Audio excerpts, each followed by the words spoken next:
Регулярный грохот и своеобразный аромат с одной стороны, удобство и близость к квартире с другой. Мусоропроводы – тема нашего эфира сегодня. Это программа «Генеральная уборка». Здравствуйте.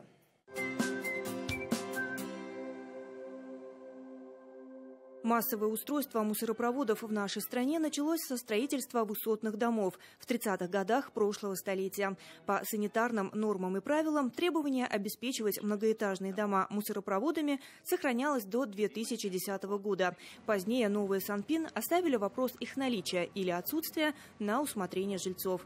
За последние десятилетия отношение к такому, в кавычках, благу цивилизации стало меняться. И на то целый ряд причин. От антисанитарии и повышенной пожароопасности до невозможности сортировать мусор. При этом у жителей есть право выбора. Так, жители дома номер 12 по улице Ухтомского в Уфе полностью отказались от мусоропроводов в подъездах летом 2020 года.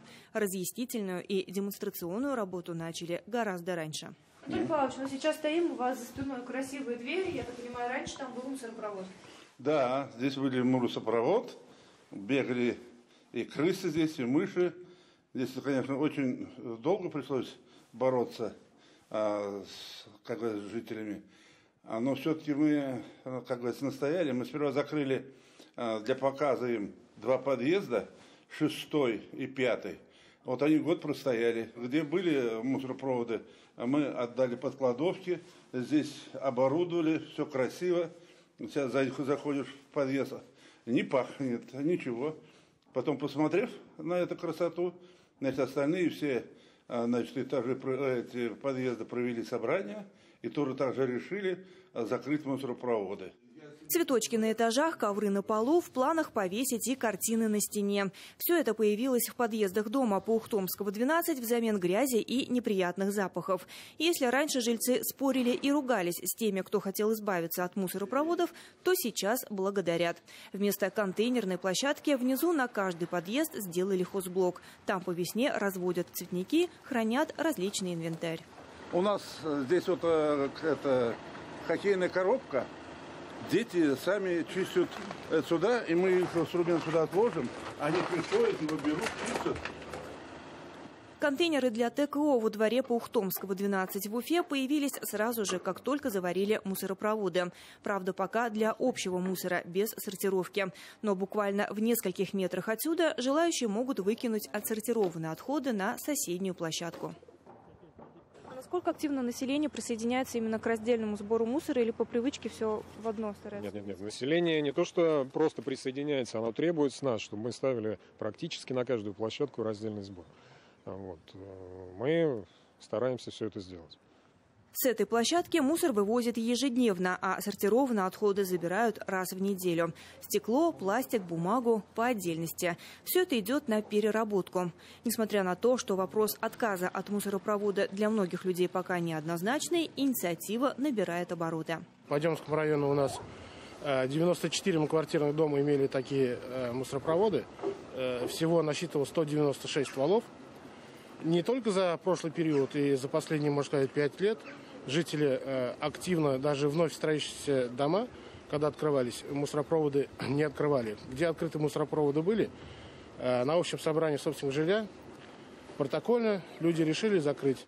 Раздельный сбор, сортировка и переработка отходов уже жизненно важная необходимость. По подсчетам Канадского института технологий, к 22 веку мир будет производить 11 миллионов тонн мусора в день. Это в 3 раза больше, чем в 2020 году. И если не научиться эффективно перерабатывать отходы, то проблема превратится в катастрофу.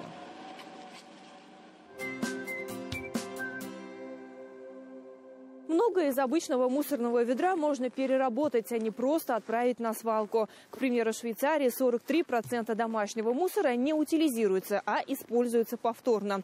Вот пластиковая бутылка. Вы даже не представляете, что из нее можно сделать. Отправляемся в Стерлитамак. Там многое знают о переработке пластика и других материалов.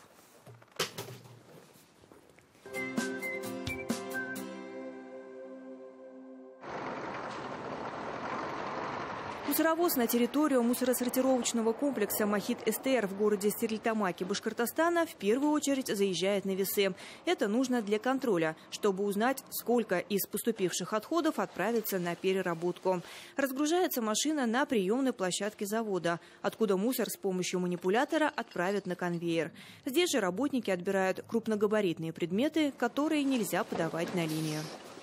Мы здесь, на этой площадке, отсортировываем мелкую фракцию. Это всевозможные картофельные очистки, маленькие кусочки пищи. И здесь, прямо здесь, мы сортируем первую часть. Если бы всего лишь люди складывали не в одно ведро, а в два дома, то этого бы у нас здесь бы не было. У нас была бы чистая линия, сухое и чистое. Я обязательно еще об этом расскажу. После предварительной сортировки отходы попадают на линию, где работники комплекса вручную отбирают разные виды вторсырья. При этом каждый из них отвечает за свой конкретный вид отходов и скидывает его в отдельный бункер или мешок. Расскажите, пожалуйста, чем вы сейчас занимаетесь? Стекло разбиваю. А для чего это нужно? Отделить от этого, как называется, чтобы вверху железа не было. Без железа. Вот так. Чисто должен быть. И все.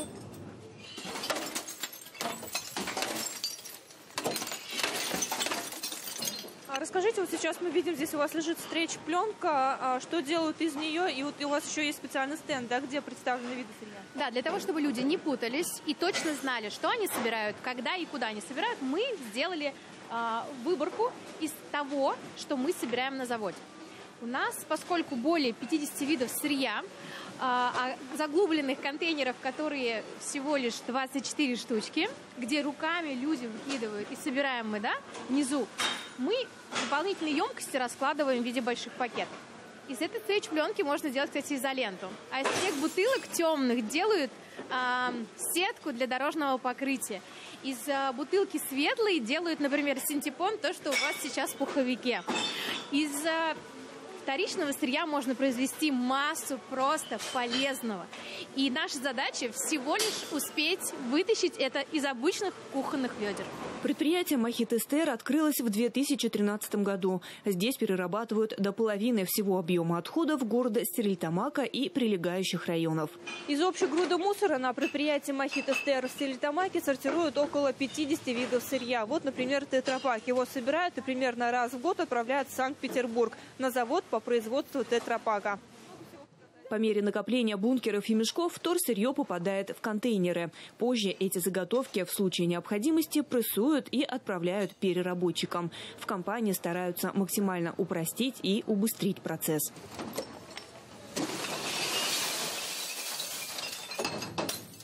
За год из отходов работники мусоросортировочного комплекса извлекают, помимо прочего, 2700 тонн стекла, 4100 тонн бумаги и 2500 тонн полимеров.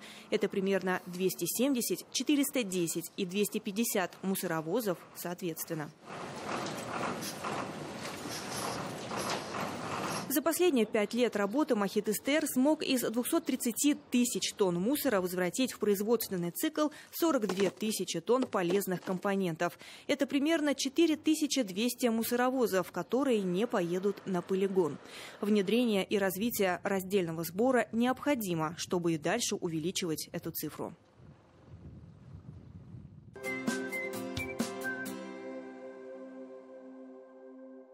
Улучшить экологическую ситуацию и ускорить раздельный сбор и утилизацию поможет отказ от мусоропроводов. Такой призыв еще в 2020 году общественники адресовали Минстрою России. В тот же год этот пункт включили в дорожную карту по внедрению в стране раздельного сбора отходов.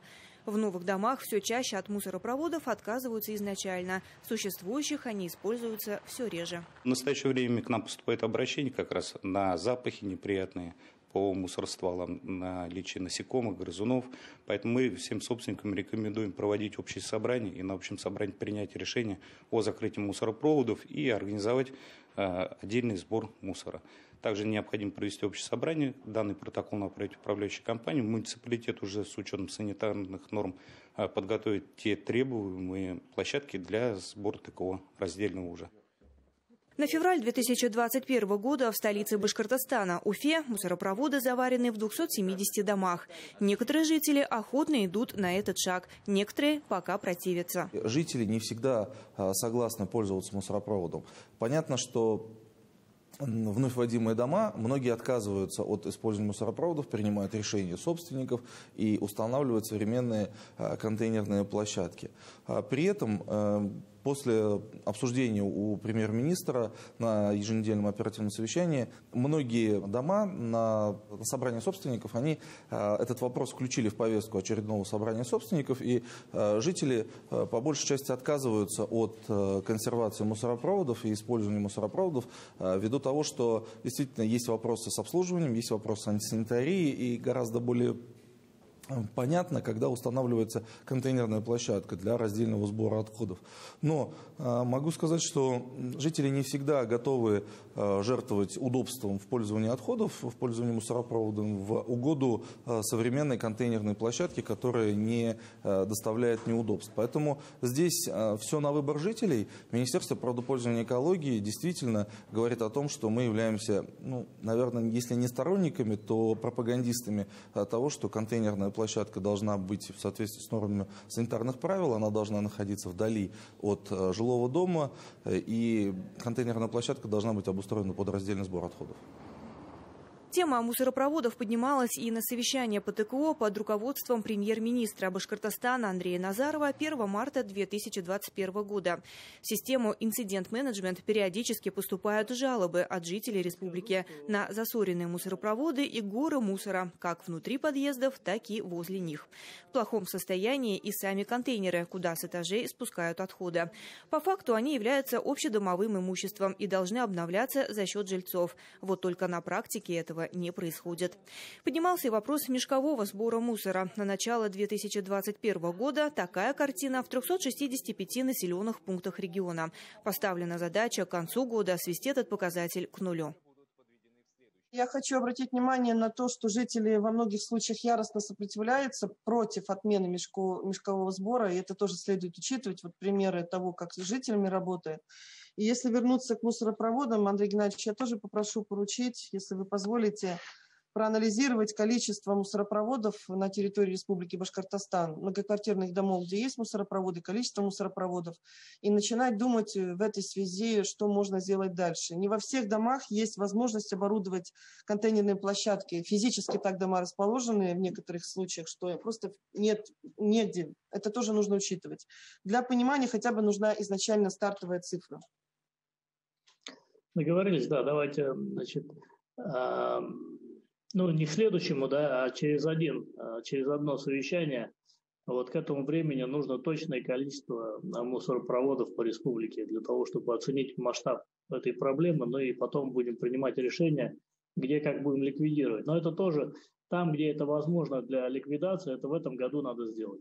Поэтому имейте в виду, в графике по ликвидации мешкового сбора, там же должен быть график ликвидации мусоропроводов. Повторюсь, там, где у нас не возникнет, там, где у нас нет альтернативы, тогда, понятно, это придется оставить. Впервые в России мусоропровод спроектировали во Владивостоке в 1939 году. И вот спустя почти 100 лет пришла пора задуматься, а чего в этих мусоропроводах больше – вреда или пользы. Век прогрессивных технологий, когда весь мир стремится к раздельному сбору мусора, нам кажется, выбор очевиден. На сегодня все. Увидимся.